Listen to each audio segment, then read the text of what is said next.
মানবতাই সকল ধর্মের শ্রেষ্ঠ অধ্যায় মানবাধিকার তথ্য পর্যবেক্ষণ সোসাইটি মাতব সিলেট কর্তৃক মানবাধিকার তথ্য পর্যবেক্ষণ সোসাইটি ঈদ পুনর্মিলনী ও সংবর্ধনা অনুষ্ঠান শনিবার 12 এপ্রিল 2025 বিকাল 2:30 কেন্দ্রীয় মুসলিম সাহিত্য সংসদ অনুষ্ঠিত হয়। উক্ত অনুষ্ঠানে উপস্থিত ছিলেন প্রধান অতিথি মো. আব্দুর রহমান ভারপ্রাপ্ত চেয়ারম্যান মাতব কেন্দ্রীয় কমিটি। সভাপতিত্ব করেন শেখ আলাউদ্দিন রিপন সভাপতি মাতব সিলেট বিভাগ। বিশেষ অতিথি তোফায়েল আহমদ সভাপতি মাতব সিলেট জেলা। আলহাজ মুক্তার আহমদ তালুকদার প্রতিনিধি মাতব সিলেট মহানগর। আবুল কাশেম রুমন সম্পাদক ও প্রকাশক সাপ্তাহিক বৈচিত্র্যময় সিলেট। শাহ ফুজাইল আহমদ সভাপতি মাতব সুনামগঞ্জ জেলা।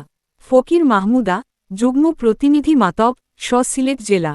শায়ক কারি মোহাম্মদ শরীফ আহমদ যুগ্ম প্রতিনিধি মাতব সিলেট জেলা। সঞ্চালনায় মাসুদ আহমদ সাধারণ সম্পাদক সিলেট বিভাগ, হাসান আহমদ সাধারণ সম্পাদক সিলেট বিভাগ, আনোয়ার হোসেন, খোরশেদ আহমদ খুশেমো, আব্দুল মুনিম আরও উপস্থিত ছিলেন। শাহিন আলম জয়, আবুল খান, মিজু আহমেদ লুলু, ওয়েছো আহমদ বীর, নাজমুল ইসলাম, দেলোয়ার হোসেন মুকিত, হাবিব আহমেদ, আবুল খয়ের, শেখ আমিনুল ইসলাম, রেজাউল ইসলাম তাহিল, শাহিন আলম জয় সিলেট জেলা বিএনপির সহ প্রচার সম্পাদক, অনলাইন মিডিয়া ও ইলেকট্রিক মিডিয়া সাংবাদিক ব্যক্তিবর্গসহ অনেকেই উপস্থিত ছিলেন। উক্ত অনুষ্ঠানে শেষে দোয়া মাধ্যমে সকলের সুস্থতা কামনা করেন এবং ইসরায়েলের হামলা যারা নিহত হয়েছেন তাদের আত্মার মাগফিরাত কামনা করেন। দোয়া শেষে প্রধান অতিথি সভাপতি সকলের উপস্থিতিতে সম্মানীয় ব্যক্তিদের হাতে ক্রেস্ট তুলে দেন।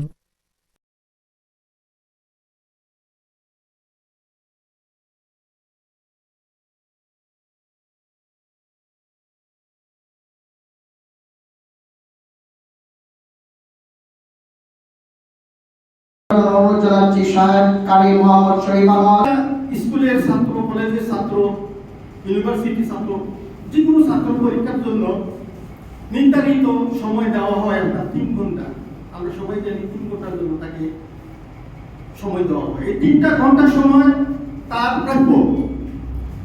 সে আসতে পারলো না, রাস্তায় যানজটের কারণে, গাড়ি পাওয়া না পাওয়ার কারণে 10 মিনিট 15 মিনিট লেট হয়েছে, তাকে পরীক্ষা দেওয়া হয় না। তার জন্য নির্ধারিত করা 3 ঘন্টা সময়, সেখান থেকে যদি সে 10 মিনিট ল্যাপস করে তাকে কৈফিয়ত চাওয়া দিতে পারে যে তুমি কেন লেট করলা। সে যদি কৈফিয়ত না দিতে পারে তাহলে তার বিরুদ্ধে অন্য একটা ব্যবস্থা নেওয়া হয়। ফি দিল, সারা বছর স্কুলের ফি দিল, অথচ সে পরীক্ষা দিতে পারলো না। আমরা মনে করি এটা মানবাধিকার লঙ্ঘন। ক্ষুদ্র ঋণ সমাবেশ বিষয়ক সম্পাদক শেখ আলাউদ্দিন রিপন ভাইকে আজকে প্রথমত আমাদেরকে বুঝতে হবে মানবাধিকার কি। মানুষের ন্যায্য অধিকার আদায় করা, মানুষের ন্যায্য অধিকারকে প্রতিষ্ঠিত করা, মানুষের সাথে ন্যায়ের সাথে ইনসাফ করা, এটাই হচ্ছে আমাদের মানবাধিকারের কাজ। মানবাধিকার আমরা যে রাজনীতি করি না কেন, আমরা বিভিন্ন দল করতে পারি, বিভিন্ন সংগঠন করতে পারি, কিন্তু সর্বপ্রথম আমাদেরকে অগ্রাধিকার দিতে হবে মানুষের নিরাপত্তা, মানুষকে সুখে শান্তিতে বসবাস করা। এটাই হবে আমাদের প্রত্যেক মানুষের দায়িত্ব এবং কর্তব্য। যুগে আমাদেরকে সাহায্য সহযোগিতা করবে আমরা যদি ন্যায়ের পথে থাকি। আর আমরা যদি এই মানবাধিকারের নাম নিয়ে নিজেরা অন্যায় করি, নিজেরা নিজের স্বার্থের জন্য কাজ করি, তখন কিন্তু আমরা এখানে ফলপ্রসূ হবে না, দেশের মানুষও শান্তি পাবে না, আমাদের এই সংগঠনের এই কোনো কার্যকারিতা আসবে না। আমি আশা করব মানবাধিকার তথ্য পর্যবেক্ষণ সোসাইটি সকল নেতৃবৃন্দ প্রথমেই আমরা নিজেরাই আমাদের বিবেককে আদালত বানাবো, তারপরে মানুষের সেবায় গিয়ে আমরা কাজ করব। আমি মানুষের সেবা করতে, মানুষের সেবায় মানবতা ফেরিলা হয়ে সবাইকে কাজ করার আহ্বান জানিয়ে আজকে প্রধানে এগিয়ে এসেছেন সবাইকে আমার ব্যক্তিগত পক্ষ থেকে জানাচ্ছি আমার দেখা হবে। খুদা হাফেজ। বাংলাদেশ জিন্দাবাদ।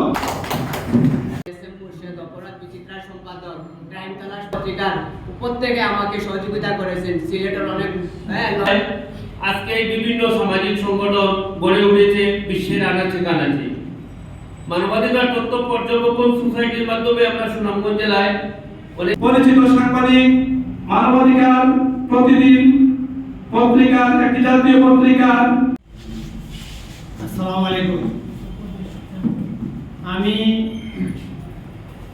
আজকের এই অনুষ্ঠানে অংশগ্রহণ করায় আমি নিজেকে ধন্য মনে করি। আমার ছোট ভাই বিলাল, আমার পাশের ভাই, সে আমাকে বারবার বলছে যে আজকের অনুষ্ঠানে আপনি অংশগ্রহণ করুন। কিন্তু আমরা আসলে এই বাংলাদেশের আর দুটো আমি অনেক মানব অধিকারের সাথে সংযুক্ত আছি, কিন্তু আমাদের কথাটা হলো এটাই, আমাদের প্রদেশ, আমরা ছিলাম আগে আসাম প্রদেশে, আমাদের প্রদেশটা যেভাবে হয়, আপনারা বিএনপি থাকেন, মানবাধিকারের যারা থাকেন, এটা তাহলে একটু জোর দাবি করার জন্য আমরা সবাই মিলেমিশে একসাথে থাকি। মানবাধিকার সভাপতি হিসেবে যে দায়িত্বটি পেয়েছিলাম গত 16 বছর পর্যন্ত প্রত্যেকের জায়গা থেকে সাধারণ পাবলিক হিসাবে আমরা প্রত্যেকের জায়গা থেকে সমাজের জন্য কাজ করতে পারি। এটাই সমাজ করবে, এটাই মানবতা, এটাই মানবাধিকার করবে। তো আমরা আশাবাদী এবং আপনাদের অডিয়েন্স এবং যারা কেন্দ্রীয় কমিটির যে সম্মানিত ভারপ্রাপ্ত চেয়ারম্যান রয়েছেন, আমি দৃষ্টি আকর্ষণ করব আগামীর বাংলাদেশ বিনির্মাণে আপনি আপনার মানবাধিকার কর্মীদেরকে নিয়ে একটা সুন্দর বাংলাদেশ বিনির্মাণ করবেন এবং আপনারা প্রত্যেকের জায়গা থেকে আপনারা